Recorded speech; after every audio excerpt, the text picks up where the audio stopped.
дагы бирди алып мындай кийип атам. Бутка кандай отурат экен? Жинди көрүнөт экен. Алыңыздар, кийиңиздер, удобный экен. Кандай десек, милициялар кийген, военныйлар, классикий. Бүт кожа, ана батектерден бери кожа. Эки кабат кожа.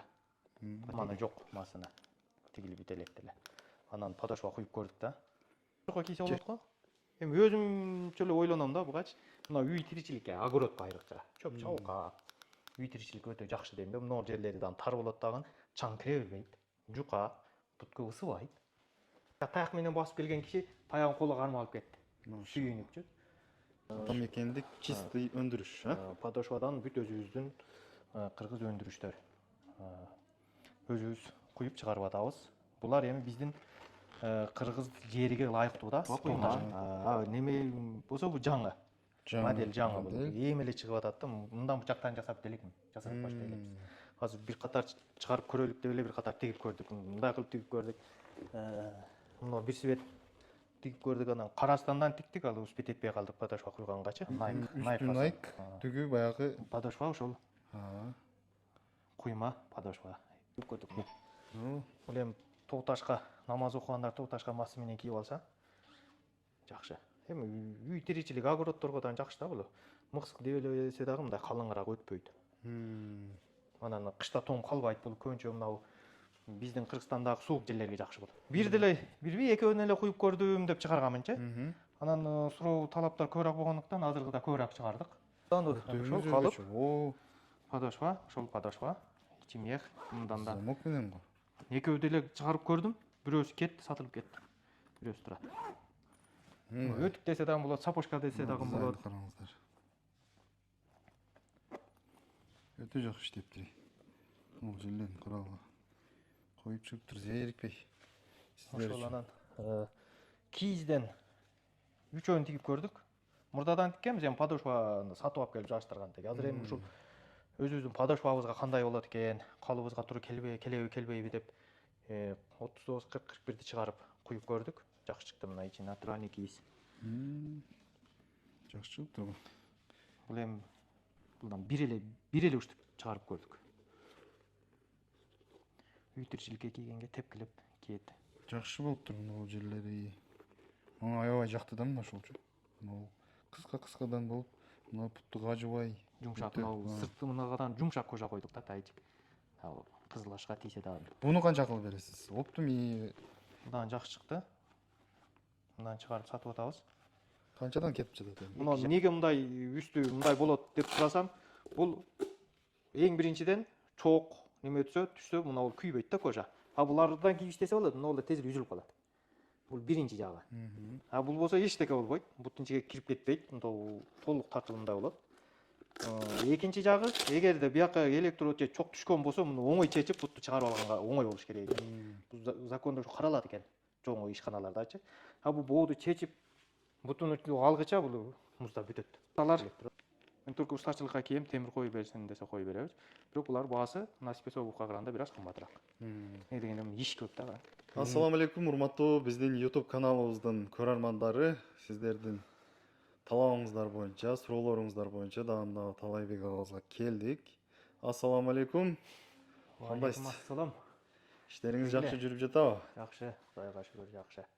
Комментариялар боюнча дагы ушундай немелер болуп, видеоңуз жакшы кетип атат, кыргыз эли, Кыргызстан жакшы колдоп атат, жакшы, Кудайга шүгүр. Ошол боюнча дагы келип бир видео чыгарайлы деп келдим. Рахмат, Алла разы болсун. Кандай болуп атат ишиңиз, жакшыбы? Жакшы, эми биз али кандай десем, күн өткөн сайын алдыга жылышка аракет кылып атабыз. Жаңы модельге аракет кылып, көбүрөөк чыгарышка аракет кылып, түптөлүп келе жатканыбызга болгон эми.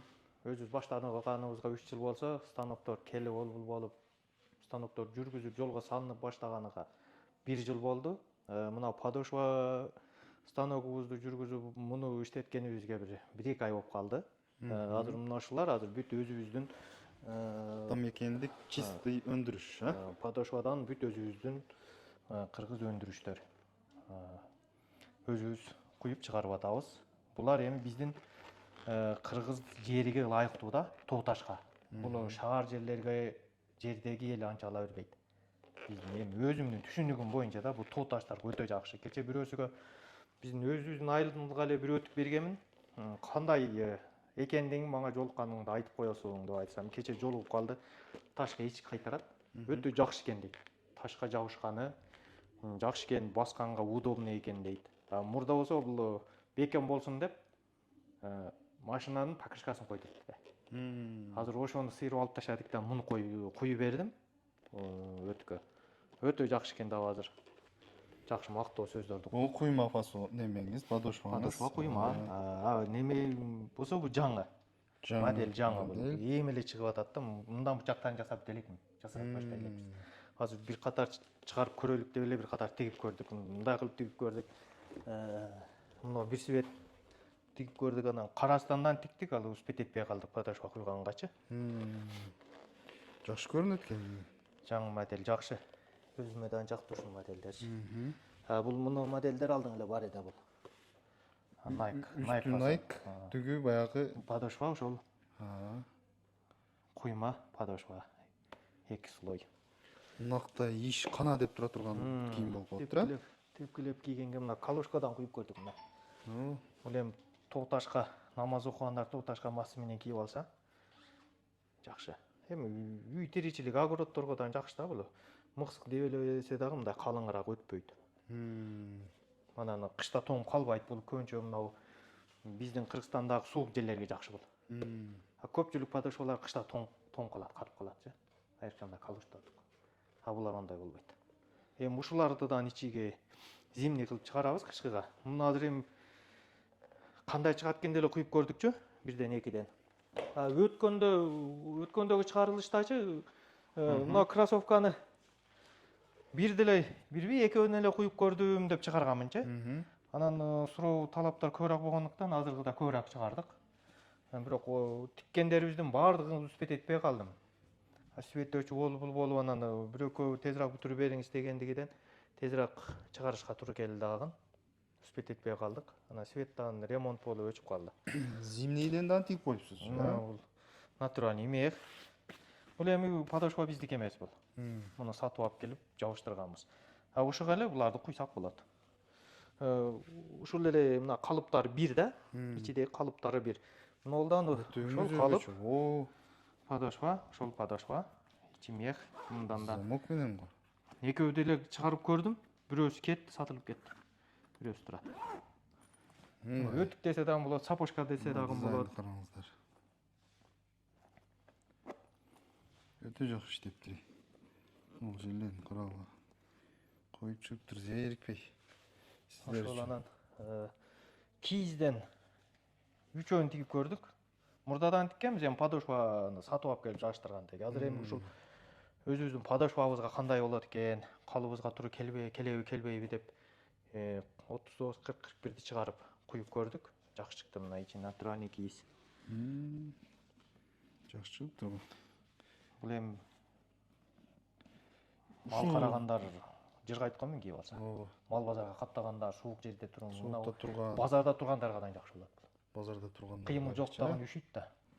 Ошого да жакшы. Батегини кийизди 2 слой кийиз алып койсоң, калың болот дагы, бут üşүбөйт. Воркута, слышали?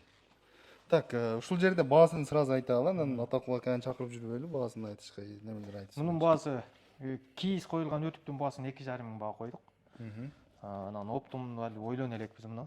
Эми эле чыгып баштады. Эми кышкыга келсе, анан эгер оптум сурагандар болсо, баасын сүйлөшүп түшүп беребиз. Мунусучу 2 в 1. Мунун баасын ичиге натуральный мех коюлганды 6 миң. Анан муну натуральный мех эмес бул. Мунун баасын ойлонуп көрөлө экен, бу кандай чыгат деп эле тигип көрдүкчү. Болду, кызыккандар жазасыздар, сурайсыздар өзүнөн кийин. Анан ушуну эле кыска сапожкалар бар, мынчалык. Ошого эмдигизде ошодон да куюп чыгарып көрөм. Болду, кийинкисиге мына буйруса. Ал дагы жакшы чыгыш керек. Анан мына дагы бир фасон. Бул дагы өткөндө татканыбызда жок болсо керек да бул. Булдан бир эле уштуп чыгарып көрдүк. Үй тиричиликке кийгенге тепкилеп кийет. Жакшы болуптур мына жерлери. Аябай жакты да мына ошолчу. Могу кыска болуп, мына бутту кажыбай. Жумшак, өтө, мына сырты мынagadan жумшак кожа койдук да тайчы. Кызыл ашка тийсе дагы. Буну канча акыл бересиз? Оптуми Мындан басым ойлоно эле экен. бул дагы басы жок. Кандай чыгат деп эле бир деле чыгарып көрдүк да ошо ойдон эле туруп калды да буларчы. Болду, сурайсыздар. Булардын баалары бүт чечилген булар. Булар 2,5 миң сомдон. Оптумга сураса дагы түшүп беребиз. Бул подошвадан өзүбүздүкү, бул бир слой подошва бул. Жанагылар 2 бөлүк, Алар 2 бөлүк. Эмеси булар бир эле раствор менен коюлат, а булар болсо 2 башка раствор менен коюлат. Бул башка раствор, бул башка раствор болуп калат. Сырьёсучу. Дальше мынауңуз дагы башкача болуп турат. Мындан жакшы чыкты. Мындан чыгарып сатып атабыз. Канчадан кетип жатат эми? 2,5 миң деп, 2300 ошону тегиде сатып атабыз. Мына сварканыкы, сварщиктердики баягында тигип жаткансыз, бүтөлөк болчу. Бүтөлөк деп көрсөттүк го, тигип аткандарымчы. Мына кетип алгандар, сварщиктер күткөн бул кийимиңиздер. Булар биздин Өзбекстанга бар бир Ташкентте бир чоң фабрикада ошол көп жылдан бери ошол иш менен иштешит экен да, ошол бүт кайсы бут кийим кандай жерге кийилиш керек, уставтарын закондон бүт билет экен да. Ошодон угуп калдым, өзүм мен уга элек эдем. Бул мына эмнеге мындай үстү мындай болот деп сурасам, бул эң биринчиден чоок неме түшсө мына бул күйбөйт да кожа. А булардан кийип иштесе болот, мына бул тез эле үзүлүп калат. Бул биринчи жагы. А бул болсо эчтеке болбойт, буттун ичиге кирип кетпейт, толук тартылымдай болот. Экинчи жагы, эгерде бияка электрод же чок түшкөн болсо, муну оңой чечип бутту чыгарып алганга оңой болуш керек экен. Бул закондо ушу каралат экен, чоң ишканалардачы. А бул бооду чечип, буттун алгыча бул музда бүтөт электродчу. Ошого ушундай болуш керек экен. Сөзсүз ушундай кийилиш керек экен да. А бул учурда темир бар. Темир тезек түшүп кетсе, бутту сакташка. Койбой дагы кое бересиздерби? Комментарийде окуп калдым мен. Заказ болсо койбой тиге берем. Мисалы үчүн мыналарга койбой тиккендерибиз бар, мынада жок экен мына. Мынада бар экен мына. Мынада жок. Бул эми ушу усталарга темир сөз болуш керек. Анан тоо ташка темир бутту кыйнап коет экен. Ошого келип өткөндө тартып кеткениңизде бүт темир коюлган да. Кийин келишип, темири жок барбы деп көп сурашты. Биз жөн тоо ташка эч кайтарганга киебиз депчи. Үй тиричиликке. Азыр ошолоргодан чыгардык. Комментарияда ошолор барбы? Биз эми комментария караганга убактыбыз дагы жок. Ошол темири жок чыгардык. Анан эгер ошо усталар мисалыга, мыналардан ушу кие беребиз, устачылыкка темир кое бер десе, ушул фасондон дагы темир коюп чыгарып беребиз. Мисалы үчүн мына берсалар, өтүктөргө дагы темир кое бер десе коюп беребиз. Мына кроссовкаларга да, мындан мисалы үчүн усталар мен только устачылыкка кийем, темир коюп берсин десе коюп беребиз. Бирок булар баасы мына спецобувка караганда бир аз кымбатыраак. Эмне дегенде иш көп да. Bunun bağısını ayt элек биз бир ай. Баасы 2,5 миң сом. 2,5 миң сомдон, 2,5 миң сом. Кроссовкалар. Алып кийсеңиздер болот, туугандар.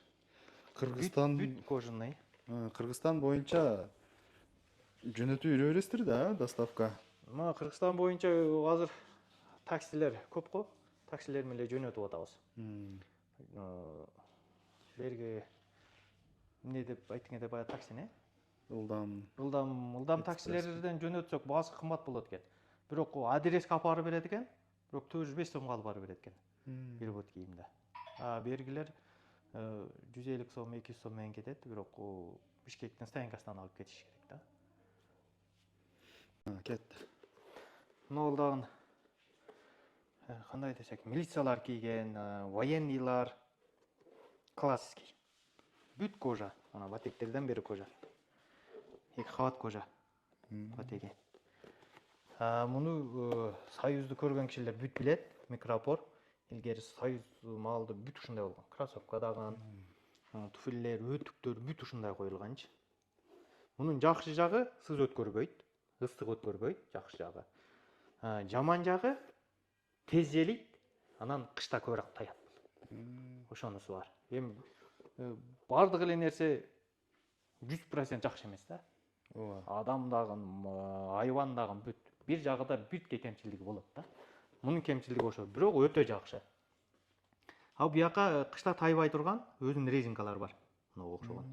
Жабыштырып койсок болот. Анысын чечип койсок болот. Маселесинчи. Эми буга кошулат огочу. Ушул турушуда канча? 3000. 3000 сом алат кыштар туугандар.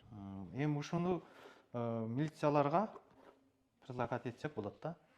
Ушунун фасону эле калып ушул, бирок мына боу жок. Ошондой дагы тигип атканбыз, ал кече бирөө эгес алып кетти. Так, могул жерде дагы бир өзгөчө неме турат го. Масса эле болуп. Массадан тигесиздер да, туурабы? Мастан тигебиз. Муну кече мына станокту жандырып, подошва куюп атканда эле эми мурда бир куюп чыгарып көргөнбүз. Бирок атай кызыгып жасап көрбөдүк да. Мунуста кече анан атай бир масын эле калыпка тартып, таманы жок масына. Тигилип бителек эле. Анан подошва куюп көрдүк да. Чешка болуп калыптыр. Чешка болуп калды. Жука, жеңил. Муну эми бар жокко кийсе болот го. Эми өзүмчө эле ойлоном да бугачы. Мына үй тиричиликке огородко айрыкча. Чөп чабыкка. Үй тиричилик өтө жакшы дейм да. Мына жерлери дагы тар болот дагы. Чаң кире бербейт. Жука, бутка ысыбайт. Андай бутты кажып орта турган жери жок. Бүт жумшак да мына. Мына таман жагы эле бир слой ичиге кайыш коюп койгонмун, бир аз эле мындай кыйшайып кетпешке, форманы кармап тургангачы. А башка жагы да жок. Жакшы. Анан комментарийден дагы бир окуп калдым. Бирөө бир путу кыска, бир путу узун экен. Ошого да карап турула бересиңерби деп жазыптыр. Мындай бирөөсү чалды өткөндө. Чалды. Ошол болсо керек да, чалып тиги бересиңерби деди. Анан келиң, бутуңузду эсептеп көрөлү, канча кыска десем, алысырактамын дейт. Каякта айтты, алыстамын. Мен өзүм билем канча сантиметр кыска экен, ошо сантиметрди айтсам жасап бересиң деп жасап берем дегем. Анан чалам деген бойдон чала элек, бирок 2 кишиге жасадык. Бири бир 70-тин тегерегидеги оксакал кишиге жамбаштан сынып сакайып бир буту 7 сантиметр кыска болуп калыптыр. Анан калошунун ичиге аркасыга неме тиктирип алыптыр. Подушка окшотуп материалдан пакта коюп, мындай кылып бутуну көтөрүшкөчү. Анан ошентип басып жүрүп, мына жери менен мына тарамыштарга күч кеп калды дейт азыр. Анан мына жамбаштын чачкасыга туруп күч келди дейт, мантип жүрүпчү. Азыр ооруп атат дейт. Ошону эми түз коюп баса турган кысак болобу деп келгенине жасап бердик. Мынодон кою бердим. Мына жеңил болот. 7 сантиметр кош жасадык да. Баягы таяк менен басып келген киши таягын колго кармап алып кетти. Сүйүнүпчү. Маша. Анан үйгө кийгенге дагы ушундай жасап берсең деп ошол аксакал ошондой деди. Анан үйгө жасап берсем, анан жок масыга кое бер деди. Масыга кое берсе, мына калошту кантип кийесиз десем, анан ушуну туруп кие калат экен. Үйдөн бирдеке кылабыз, көчөдө айрыкча көп кыйналдык да ошонтип бир жасатты ошо киши. Экинчи жасатып кетти. Бир жасатып кетти дагы келип кийин дагы бирди жасатып кетти. Парадный бирини үйгө киемин деп. Анан бир кыз бала келди. Ал дагы ошол бир пут ошондой экен. Бир летний, бир зимний жасатып кетти. Жакшы. Экөөнү. Ошо 3 кишиге жасап бердик. Ол жаңы кыз баланыкы 4 сантиметр экен.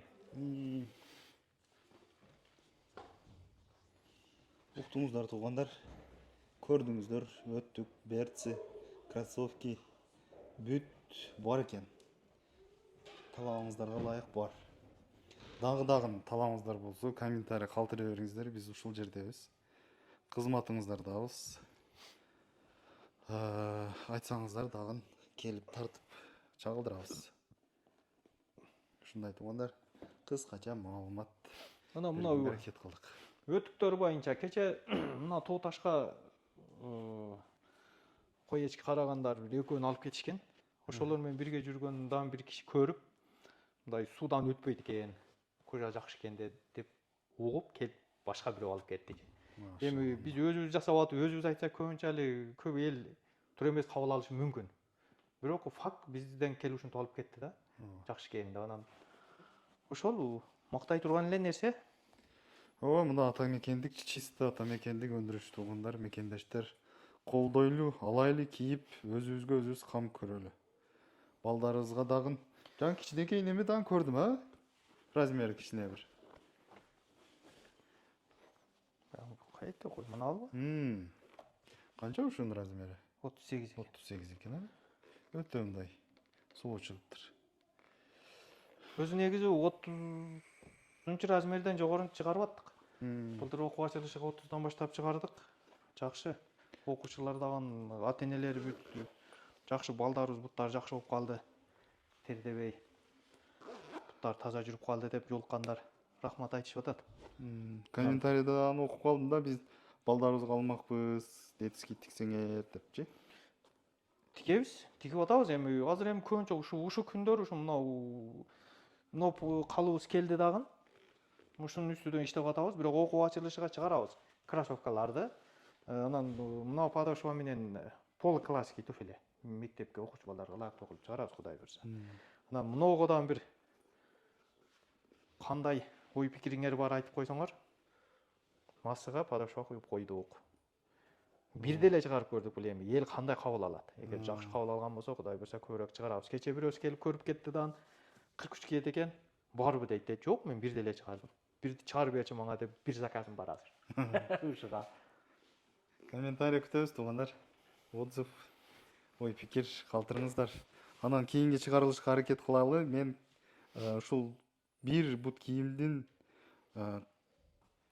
кожасыны кыркып, тигип, бөлүп, жамап, куюп бүткөнгө чейин сиздерге чагылдырып бергенге аракет кылып көрөйүн. Ошондой моментке заготовка кылып, тигип, бирди чыгарганды көрсөтөйүн. Кызык болсо, комментарий дагы калтырыңыздар, каналга катталып, лайк басыңыздар.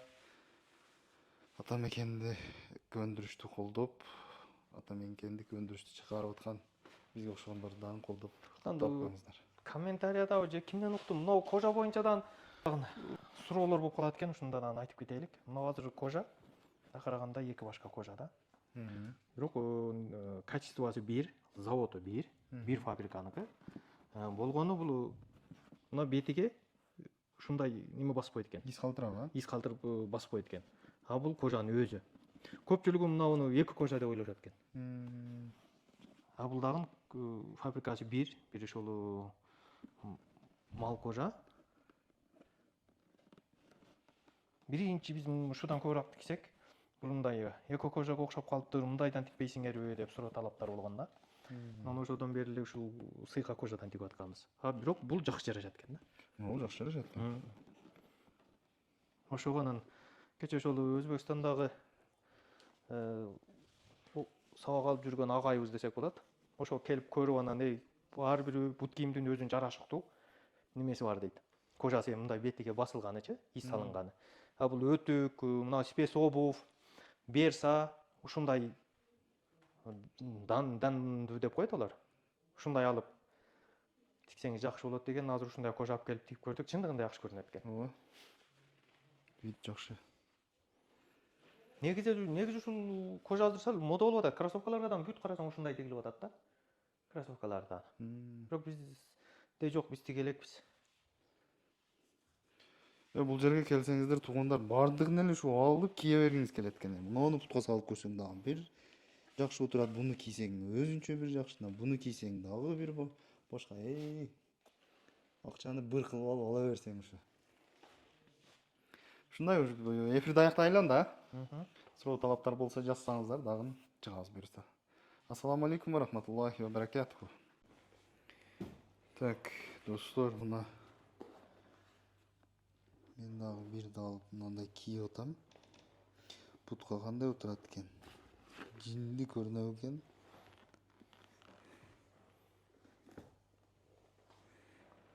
Алыңыздар, кийиңиздер, удобный экен.